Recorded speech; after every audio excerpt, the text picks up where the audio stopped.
Готовим пельмени. Просеяла муку, добавляю где-то чайную ложку соли, растительного масла, замешиваем тесто кипяченой водой. Оставляю немножко, чтобы сверху она остыла. Взбитое яйцо добавляю.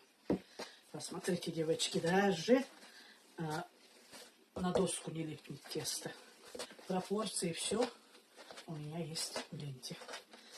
О, посмотрите на тесто. Теперь оставляю где-то на минутки 10, чтобы она отдохнула. Раскатала. Теперь делаем кругляшки. Заготовки такие.